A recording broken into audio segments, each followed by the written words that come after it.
Now, Mr. Tuhin A. Sinha is a best-selling author and a politician. Tuhin himself is acknowledged among the most prolific Indian writers with a maverick knack to experiment with new genres. He has authored 10 books now. His last book, When the Chief Fell in Love, with an interesting tagline Kashmiri at Insanity, Jamhuriyat, Hindustan, was in news recently as the solution outlined in the book for the Kashmir problem was uncannily similar to the one initiated by the government with the abrogation of Article 370 and 35A and reorganization of the state. He himself has been a national media panelist and a spokesperson for BJP.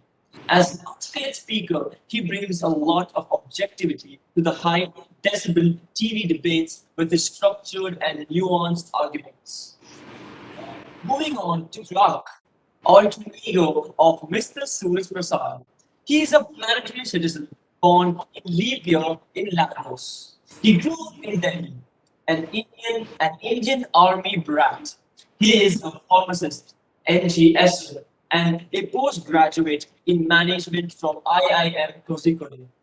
His first education of the mysteries of the universe came via Southern's Cosmos and the World via Orwell's 1984. Since then, he never looked back discussing our reality. It's an absolute privilege to have the authors themselves to be present, speaking to us about their incredible book. I warmly welcome you again. Also, before we move ahead, I would like to take a moment and acknowledge the support of the Amaryllis Manjul publication, as the association has been really valuable to the Orange City Literature Festival. Without skipping a moment, I would like to humbly invite our authors to lead us ahead. Thank you. Over to Mr. Tuhin and Mr. Suraj Prasad. Thank you, Mustafa. Thank you, Nagpur Literature Festival. You have always been very supportive, and the session was needed. Thank you, Suraj, for joining me here. Thank you. So, before I before I begin to talk about Mission Shengzhan, I think it's a little important to know about our journeys as an author. So, I started my journey with my first book in 2006. That was the time when the Indian publishing industry was, you know, for the first time warming up to Indian authors in a big way.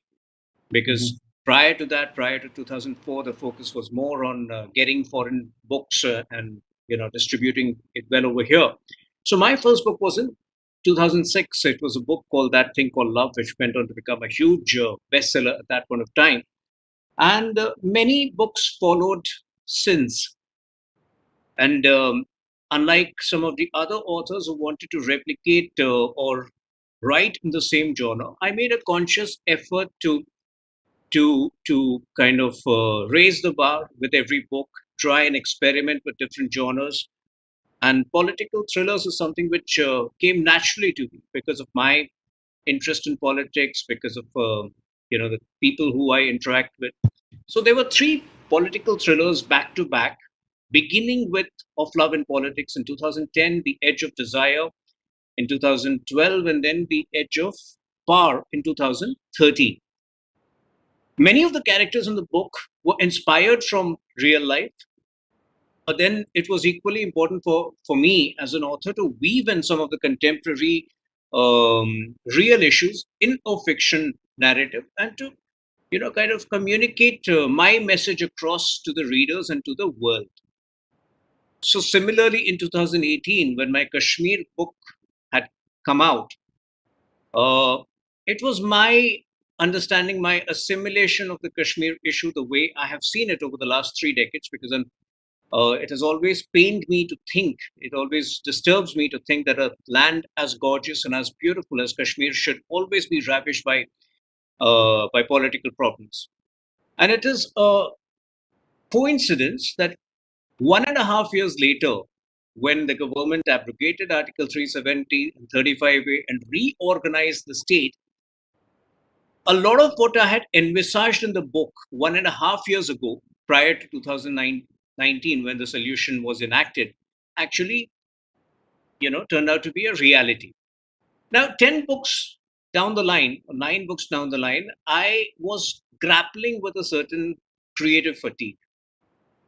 Um, it had been some time since I experimented with something altogether different or something which I had not experimented with before. And that is where one had an idea of an international geopolitical thriller um, with terror, international terrorism in the backdrop, and a story which would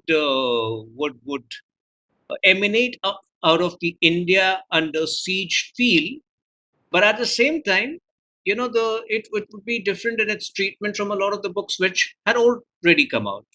So we wanted to explore unconventional forms of terror activities, the deep state, which prevails in most democracies, and which somehow, whether you want to be in denial or not, now runs parallel to the government.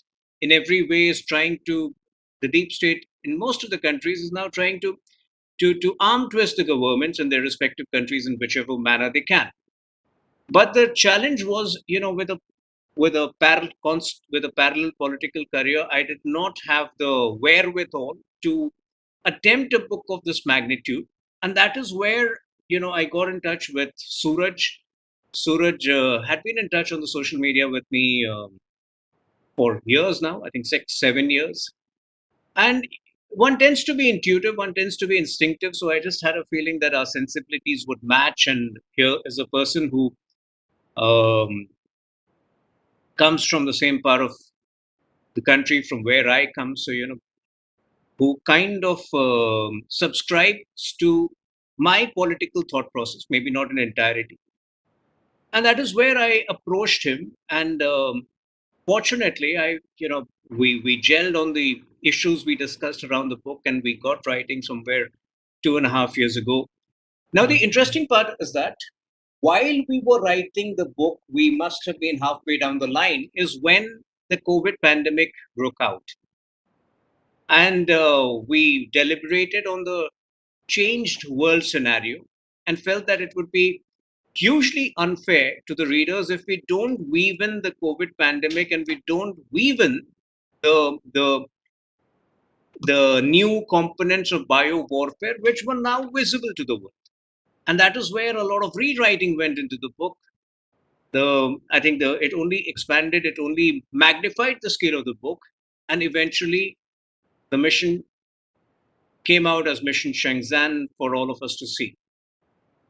So I think it's a new genre altogether. It's a politico medico geopolitical thriller, geopolitical espionage thriller with some very real characters. You have a character of the Indian Prime Minister who's very similar to Prime Minister Modi. You have a character of the US President who is very similar um, to Donald Trump. And there are messages which the book is trying to communicate of a new world order, of the need for a new world order to take on the communist demon, which is trying to destroy the world with its murky expansionist mindset. So I think over to you, Suraj. If you know, I'm sure you would have a lot of thoughts. I think let's get to the point where the book eventually came out, the back journey, and then we'll start discussing the book. So I think over to you, and tell the readers, and I think I think you must tell the listeners how the journey has been so far. Sure. Thanks, Tuhin. Thanks, Mustafa, and thank you, Orange City Literature Festival. And it's been a pleasure. So being here, and it's been a pleasure working with Tuhin. Yes, we were in touch for 6, 7 years, and on Facebook. Thank you, Mark Zuckerberg. So, And we used to exchange some thoughts, points of view, and one thing I used to do that means I come from the state of Bihar, and Motihari is my father's hometown. And whenever I visited there, I used to just uh, talk around the politics, the people, and all situation, and I used to give inputs and feedback to Tuin. This is what the ground level things are happening, people are feeling. So that's how we started, and as an author, yeah, I wrote my first book, Baramulla Bomber, again on Kashmir, about a Kashmiri fast bowler, uh, from in 2012, and it was quite some time I had not written anything, and because of certain reasons, and in between I did write a small short story which got published in science fiction short story fiction book. And when Tuin came up with the idea of this, which I like, India under siege. Because if you just think about this topic, a nation, especially a nation which wants to express itself, they will be under siege from the old powers or the powers who want to be supreme. And this siege element is not necessary, it can be only um by war. And now the war is not the times when we have the army, standing armies come and face to face each other and fight each other. The siege can be anything. It can be economic, it can be social, it can be in terms of bringing the motivation of the country down, like bringing the spirit. And when we started talking about what would happen, and started framing the story, we had the discussion around the biological element and all, and started writing. And that's how it started on different characters. And he had some views on certain characters, I had some views on certain characters, and somehow we do it. And even when I write, yes, I do look at contemporary way of representing characters, but I try to mix. Because if I copy everything, then it becomes a problem.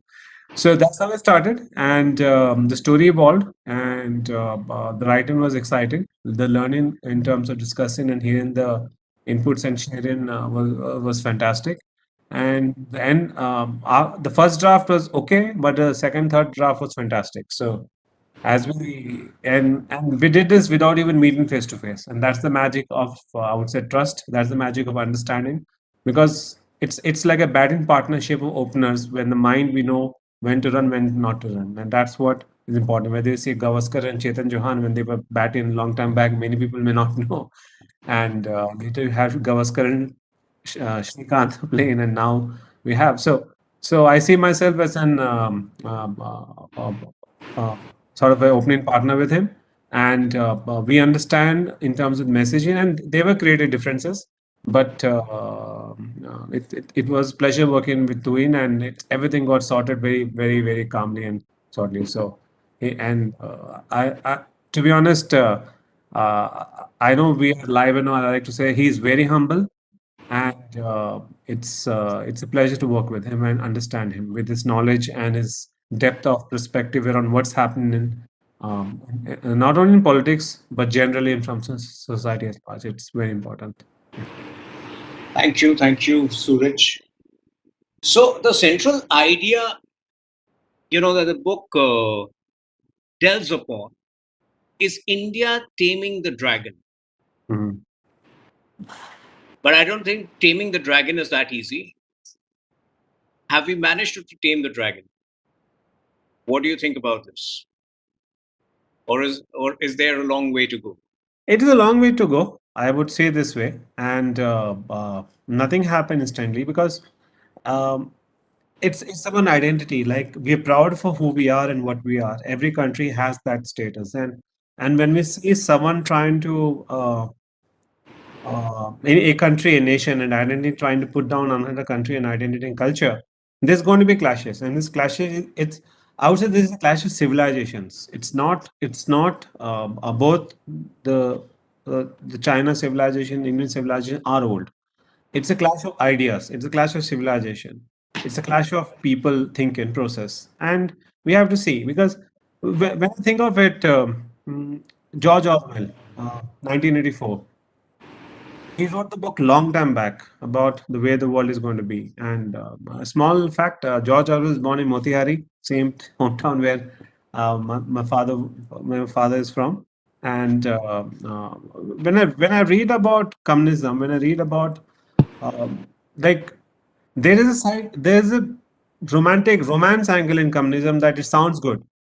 It's and everyone is equal, everything is good. It's a very शब्द हिंदी में क्या बोलते हैं इसको एकदम अनोखी अच्छा अच्छा लगता है अंदर से it's if you feel very happy that oh I see everything in perspective and all like let's look at Bernie Sanders US politics he's a communist he's a socialist communist background but he's a multimillionaire he has got 3 4 houses he's got guidebooks and all and he keeps saying the rich people pay the taxes fine everything is there but the point is that um, we the ideal of communism may be good, but the implementation, the way things are done, it becomes like the Animal Farmer George Orwell, or in terms of 1984, where things just being fully controlled. And what we're seeing in China is that we have social credit scores come up, we have all this thing come up. So taming the dragon is not going to be easy, and it can only happen if ideas are free to express. And I'm proud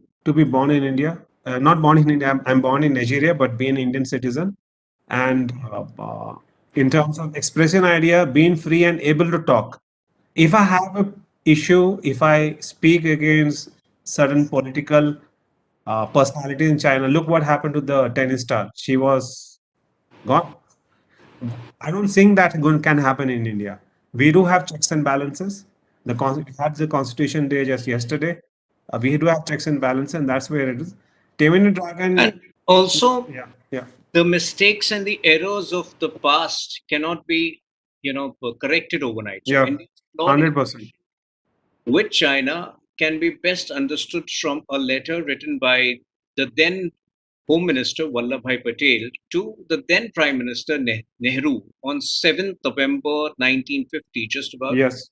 5 weeks before Vallabhbhai Patel's death. That letter, in fact, is reproduced in the book, and that letter very categorically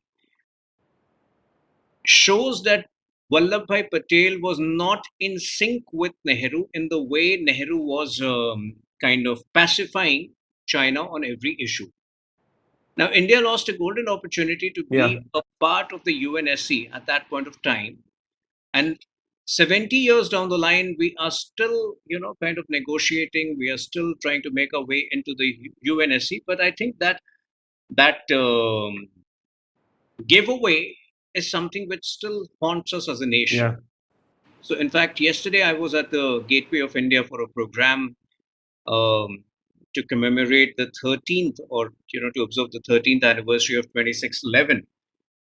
And in as much as we may try to delink our present and the future with our past, it is a fact that in the past, for many crucial years post our independence were wasted by these flawed nations of a Shantipurn Desh, who does not want to confront its neighbors, who wants peace at the cost of the other side trying to, hoodwink you, or the other side trying to arm twist you on everything. So many of the disputes, whether it is border disputes, whether it is Ladakh, or whether it is in Arunachal Pradesh, have existed for 60 years now. But yes, you can't change your neighbors. So I think, the 7,000 odd kilometers of border, if I'm not mistaken, we have a 7,000 kilometer border with China. So with that geography, yes, India has her limitations. But even if we had our limitations, I think our approach in the early years towards China was pacifist to a large extent, which helped China try to bully us over the years. And that is where today the new Quad equation becomes very important, which again has been dealt into in the book. So even though it's the book is fictionalized, it talks about the new alliances which are taking place in the world, driven by India, driven by the US. It talks of a larger league of democracies, the need for a larger need of democracies to come together to kind of thwart the expansionist mindset of the communist regime in China. Now, of course, that is not going to be very easy because the supply chains, because of the manufacturing advantage which Yeah. China still enjoys, that is not going to be easy because of the debt diplomacy which China has consciously undertaken over the last 3 decades with most African countries, with the Middle East, with Sri Lanka, with Pakistan, which unfortunately has been reduced to a colony of Vassal state. Yeah, China at colony. this point of time. And the thing is, there are certain things which the world needs to ponder upon. Does might give you the right to discard morality? Because the way China, was the first country to extend its support to Taliban. I think Yeah. that raises serious questions over the way a superpower needs to behave, and that is where it is important to uh, employ a concerted move to dismantle or to decimate the might of that superpower, which the world now realizes. It may still take a few years before that concrete action is in place, but the way our honorable Prime Minister often speaks about standing up to the expansionist mindset of China, especially its intentions in the Indian Ocean, is something which should have been done at least 2 decades ago. Now, Suraj, would you like to read a small portion of the book just to give an idea of how closely the real blends with fiction? Okay. Let's see. Yeah, I have this page 133. So this is, I would say, the middle section of the book. 163 days before the incident, 5 March, 4:35 p.m. EST, White House, Washington, D.C., United States. Time is running out, Mr. President. We need to either kill the asset on the ground or abort the mission. We have less than 10 minutes before the Hezbollah operatives reach our asset. We do not have the time to extract. President Owen MacLeod was sitting behind the 19th century desk that had seen so many presidents make various historical decisions. Another such decision was being pondered by the president right now. An opium deal between the Hizbul Mujahideen and the Chinese operatives had gone sour. The CIA had undertaken this operation to understand the link of opium trade in Kabul, Pakistan, and Dharamshala. An on-ground CIA asset was supposed to be on observation mode, but she had to engage as she had gotten on the content of the package that was being carried and is important to take control of it. Now the CIA asset was being hunted down by 2 Hizbul operatives and a Chinese spy in Dharamshala. What are the options we have to run it again, please? Asked the president. Our operative is currently being chased and she is on the run. It is suspect the 2 Hizbul operatives are involved in this case. The Chinese spy who we cannot identify has moved away. I know this. Repeat what options are in for store for us to resolve the situation. The agent repeated the option one more time after listening to him intently.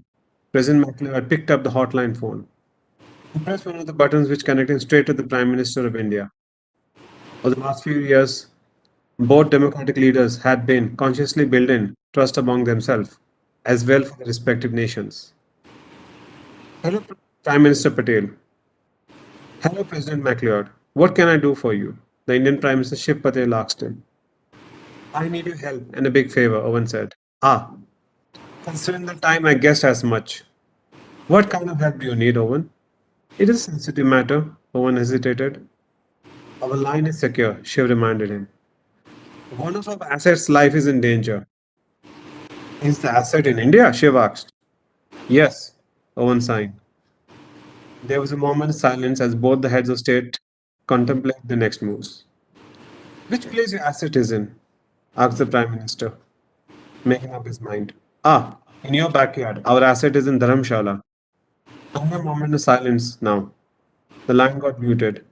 President MacLeod looked at his advisors and commanders, bracing himself for the next question he knew was coming.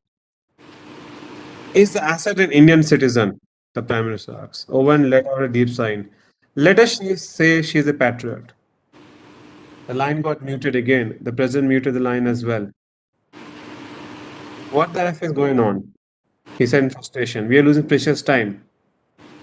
Came from one of the commanders. Sir, it's an unusual request. I don't think they're capable of helping now. I'll be surprised the Prime Minister would be able to take a firm decision on such short notice, said one of the aides. You never know. Whenever I met him, he seemed like someone with confidence. My gut says he will help us. Quick question through isn't something like that. Is the Tibetan police there? Yes, it is there. They're called Department Security, informed his aide. Thanks. So I just read 1.5 page, and to write this, we had to vet many things, and this is part of history we should know. Tibet, China. Tibet was independent country. We had the Dalai Lama escape Tibet and come to India in Dharamshala. The Dharamshala had the de facto, uh, I would say the capital of Tibet right now, but it has a lot of Tibetans out there, and they do have a local police, and certain aspect of it is given. And what was interesting to know is that there's a special regiment of army, Tibetan soldiers trained by the Indian Army, which directly reports in the PMO office. And they were used also in Ladakh the last year when it come in. So to write this page, a lot of research was going on. We had to understand the perspective of the leaders. We had to understand what could be the conditions, and and provide enough impetus of a thrill. So just 2.5 page. Win. I hope that was enough. Now, so just like an individual, needs to choose his friends carefully, the book actually delves upon that idea that a nation also needs to choose his or her friends very carefully, because the eventual fallout of that nation, or the way the nation responds to a crisis, would depend to a large extent on the friends that you have nurtured across the globe. So, in the same way that you have an existing quad, there is possibly there is a scope for another quad within within Asia, which is India, Japan, Saudi Arabia, and Israel on the one side. So we have a very interesting Israeli character in the book also, Yeah. of Indian origin. In fact, that is another aspect of the book which I'm very kicked about. We managed to create some very interesting characters, seeped in real life, seeped in real issues, and with antecedents which people could relate with globally. So the protagonist, Vihan Swaraj, Dr. Vihan Swaraj, is a young politician with an army doctor background, and he, when it comes to issues of ideological significance, his speeches could be as lethal or as powerful as any of the young leaders you might see in the country today. But then what adds to his personality is his deft knowledge about medical science, which he employs to good effect with his friend who happens to be a vaccine manufacturer. So I think this interconnectivity is what takes the story to another level.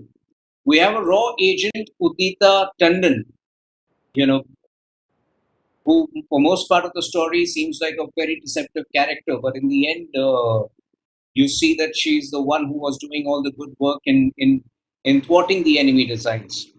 Dr. Moni Khan Chaudhary. So Suraj, would you like to talk a little bit on the creation of these two women Yeah. characters, especially Udita Tandon and Moni Khan Chaudhary, because I think they have struck a chord with contemporary audiences, especially those who are given to reading thrillers. Yeah. And in fact, the way economics has been weaved into the narrative, I think that's something which a lot of people have appreciated. Yeah. Thank you, Tuhin. And the point is that when we look at India in the siege story and any nation siege, it's not, as I said in the start, it's not military, it can be economic. So the thought came in, okay, if there was going to be an economic event to bring a nation down, then can we have a character who can actually be part of the journey to explain to the reader what is happening? Because, to be honest, macroeconomics, this study, it never, because coming from science background, suddenly in MBA, you had the economics come into picture. It was like, wow, what is happening? So it's taken me almost 2 decades to understand what the economics we have to see. So if you see in terms of, so that's where Dr. Monikan Chaudhary, she comes in. She's an economist and she specially specializes around monetary policies of central bank. And she even talks about cryptocurrency Bitcoin. This is much before the Bitcoin price went up when he wrote in the books and all. And we speak about a crisis, economic crisis coming in, and how it is important for the nation to be strong economically. Because it's not about the money printing, because printing can happen, but a nation is built on a lot of stuff, and monetary policy is very crucial to happen. Otherwise, inflation can go very high and all. So that's where the character Dr. Monica Chaudhary is there. She is there to help the characters within the story to explain what is happening. She has her part, so she's the brain out there. And the other end of the spectrum, you have Udita Tandon. She's a raw agent, and she's mysterious. And I have a confession to make.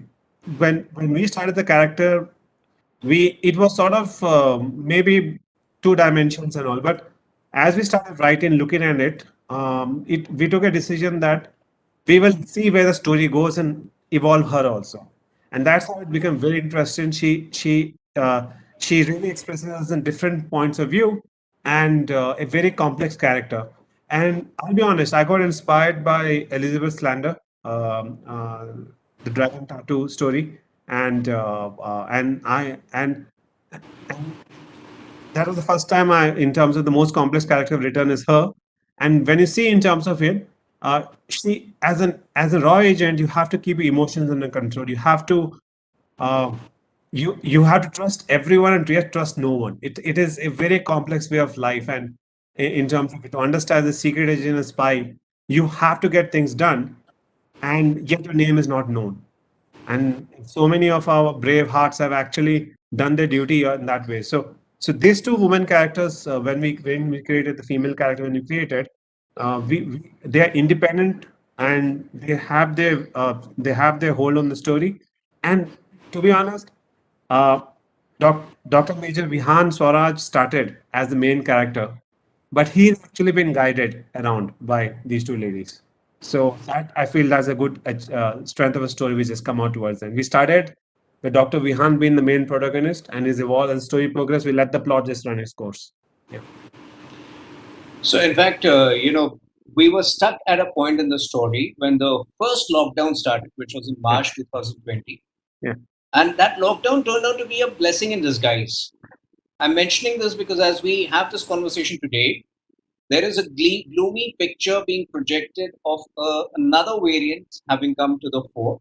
In fact, just before the session, I just came across a tweet where a doctor says that this has an R value of 2, which is the viral load has an R value of 2, which I'm just taking a small detour. I think Suraj would be in a better position to explain what R value of 2 means, which is significantly higher. So I'm just hoping we don't have another lockdown because we have got used to writing without lockdowns.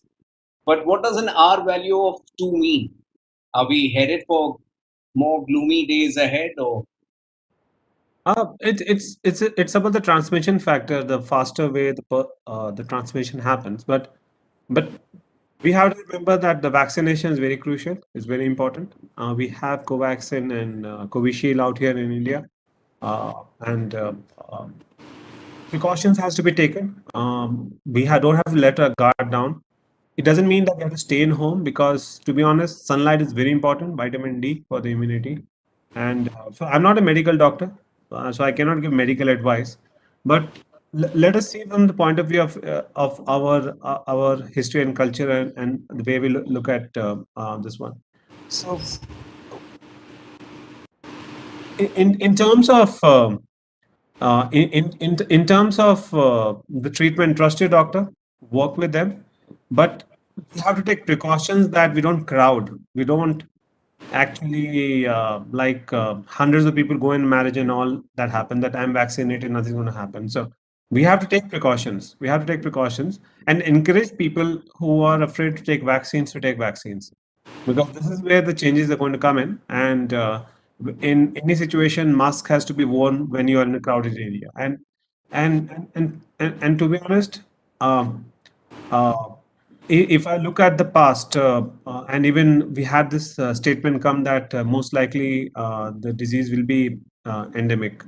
So we have to wait and see that's happened. So that's my views So right one now. of the other ideas which the book very strongly roots for or delves upon, let's see, now there is no doubt in most sensible people's minds that this pandemic is man-made, that it is conscious bio warfare which had been shaping up in the last 10 years or probably more than that. So, in fact, we are glad we found able support to our thought process in a very renowned defense expert, Maruf Raza, who in Yeah. fact has written multiple articles on the same issue and who also has been rooting from day one that the virus is part of a bio warfare, it's orchestrated, and it can't be accidental lab leak, it was planted. But the idea which, the book goes one step ahead, and it's about how the deep state across the world has actually manipulated the pandemic to their advantage. In India, obviously, we in the story we have a strong prime minister who is kind of thwarting the designs of the deep state. But it remains to be seen whether in other countries, especially the US, which has seen you know a continuous decimation of its powers in the last 3 or 4 years, Yeah. whether the US would be able to withstand the designs of the deep state similarly.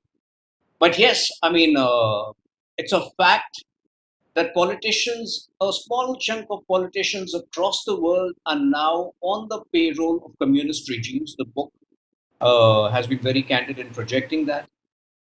Um, it's a fact that the global network today can't be successful without a Turkey link, and Turkey is a very important player in this communist Islamist nexus across the globe.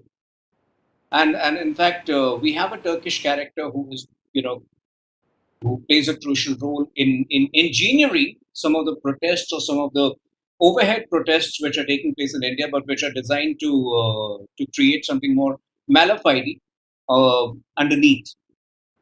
So I think this is a book which needs to be read by people because geopolitics is not everybody's cup of tea. It needs to be and to put it out in a palatable form that makes it readable for the average young leaders, people like Yeah. Mustafa. I don't know whether Mustafa is interested in geopolitics at this point of time, but if the book serves the purpose of getting him interested, I think we would have done our work.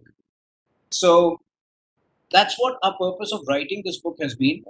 Suraj, any other thoughts you would like to put forth?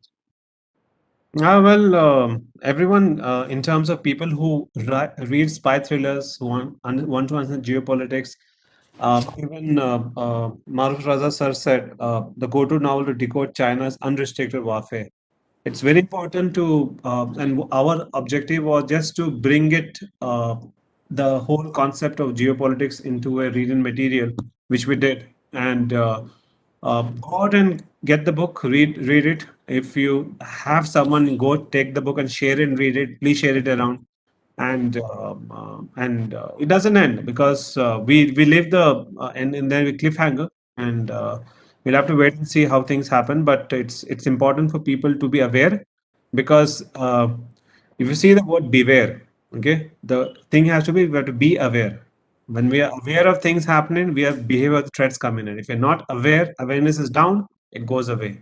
And the more awareness we have, the more freedom of expression and thought process we have, the democracy will survive. Otherwise, democracy will die a death, and then that's the future I don't want to be in. So these are thoughts Another around the book. fascinating aspect, obviously when the book was being written, we were not sure whether the vaccine would emerge at all.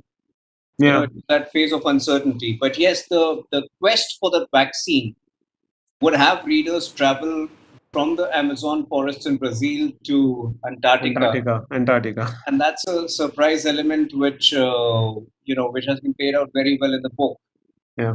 Obviously, And today, 2 years later, when we look back at it with 120, 120 crore plus doses administered in the country, I think our battles are different. But in those days, when we were writing it, there was a fair amount of risk which had gone into creating these situations because one was not sure whether the vaccine number one would come out at all, yeah. and whether it would be even partially successful. But then that's how fast the world has moved from pandemic to kind of combating the pandemic, and then trying to and then facing new battles ahead with new variants emerging.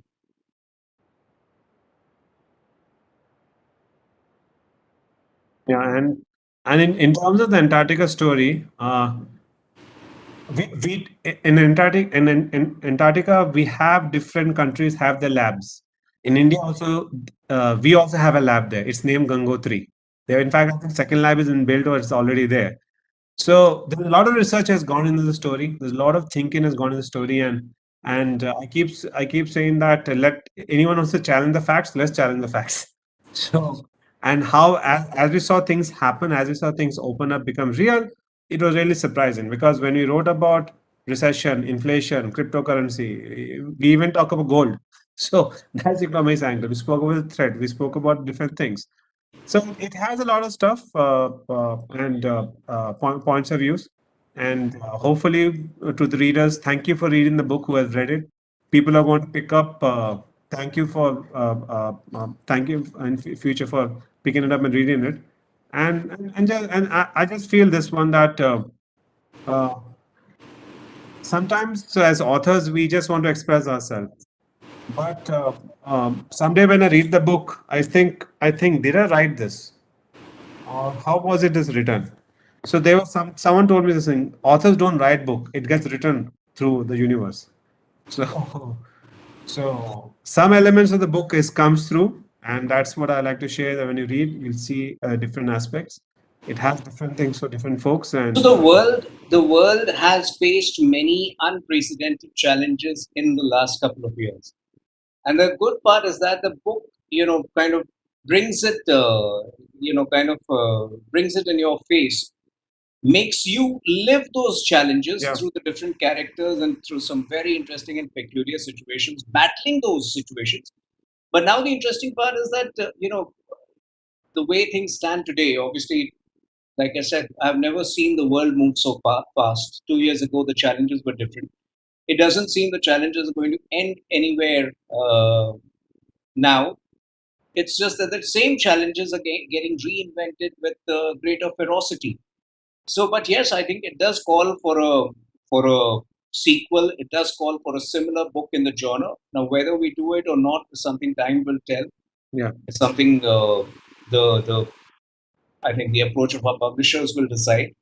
But it's been a great journey writing this book. It's been a great journey birthing and bringing out this book to the world. And I do hope the book gets translated into more editions in different languages. And yes, yeah. it's In time a will tell, a story that was waiting to be told. yeah, and before I close, I just want to say one thing. I want to give a thank you to my family and also to because this is the first literature festival I'm speaking, so I want to give a big thanks to my wife because she encouraged me to finish this book. She said that uh, because I wrote Baramal Wama, I keep saying I'm an author. She told me that Suraj, writing one book doesn't make you an author.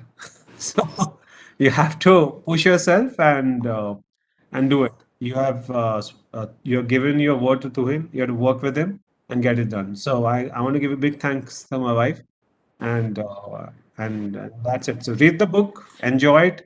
If you're in Bangalore, I'm very happy to be around and talk, and hopefully we can. We'll see. We have to keep walking because, as Tuhin said, the crisis will keep coming. Siege will be there, and if we stop acting, we are not human. Humanity is moving forward, and we have to keep moving forward and make things happen. Thank you. I think now it's up to the readers to just grab a copy of the book and devour it and to let us know what they feel about it, what they think about it. Over to you, Mustafa. Thank you so much.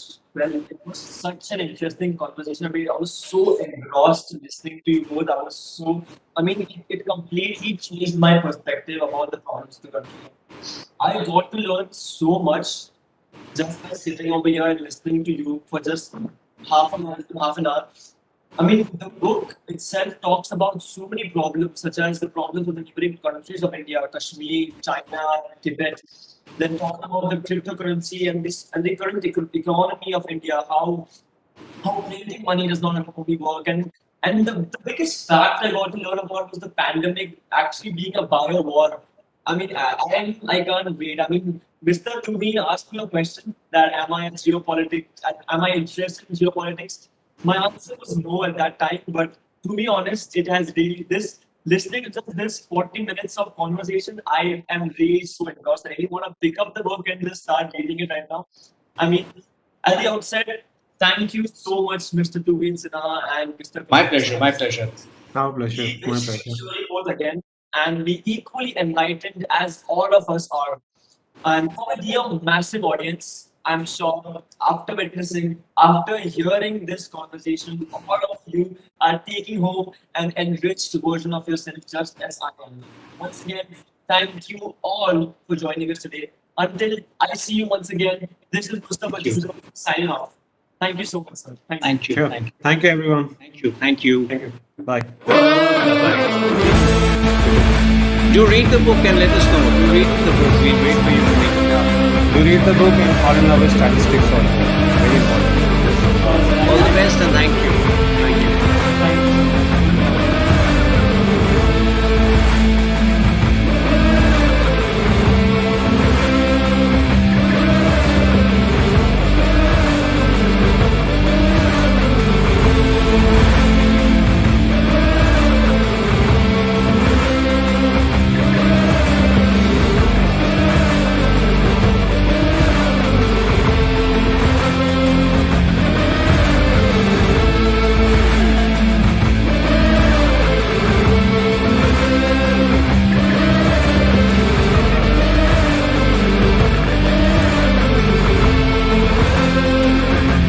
Welcome to Raisoni Group of Vision Beyond.